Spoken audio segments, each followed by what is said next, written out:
be exploring the topic of U.S. involvement overseas. Americans fought in the Philippine Islands in the Spanish-American War, and once the war was finished, the U.S. annexed the islands, putting down the Filipino independence movement.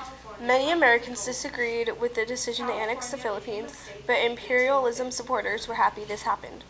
One of these supporters was Albert Beveridge, Indiana senator, who boasted, "The Philippines are ours forever, and just beyond the Philippines are China's markets. We will not retreat from either. The power that rules the Pacific is the power that rules the world." This created a chance to extend U.S. democracy and culture in this region, and many looked forward to the profits Asian markets and resources promised. Since the Philippines was near many of these Asian countries, it would provide a base for the U.S. in order to do many of these activities. After the war in the 1890s between Japan and China, the major European powers as well as Japan expanded their spheres of influence in China. Spheres of influence were areas where foreign nations claimed special rights and economic privileges.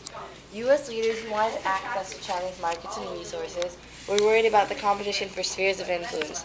So, in 1899, John Hay, Secretary of State, asked the nations involved in China's region to follow an open-door policy. This prevented a single country from having a monopoly on trade with China, and most of the nations accepted Hay's proposal. A group of Chinese people called Boxers were angered by the privileges given to foreigners and the disrespect that many showed to Chinese traditions.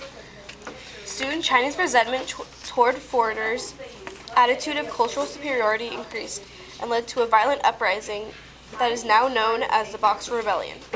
Before the uprising could be stopped, many foreigners were killed. Since interest in the Pacific expanded, U.S. leaders proposed a canal that would connect the Atlantic and Pacific Oceans. This meant that U.S. ships would not have to travel around South America since a shortcut would be there.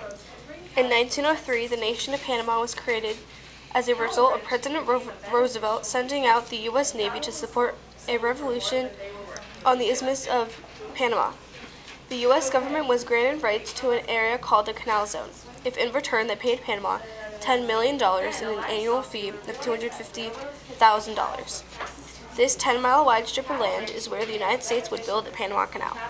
Work to build the canal did not finish until 1914, and it was the most expensive project up to that time, costing $352 million. More than 5,000 of the workers also died from diseases or accidents. As the economy of the U.S. began to grow, interest in the American southern neighbors' resources did too. For example, businesses in the U.S. found that they could buy materials and food such as bananas, coffee, and copper for a cheap price, after they shipped these goods to the United States and sold them for higher prices.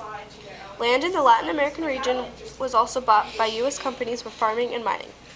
U.S. leaders became concerned in political stability in this area, especially because instability might tempt European nations to intervene, as the economic interests in Latin America drew the United States deeper into their affairs.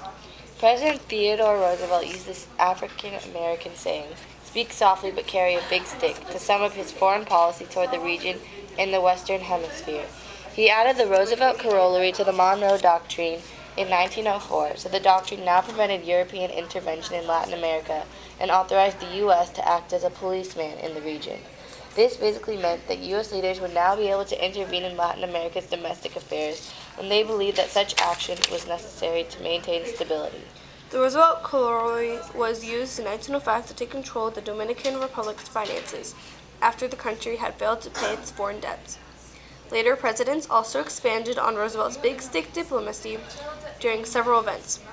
Americans saw the U.S. as a good police officer who helped maintain peace and prevent disorder.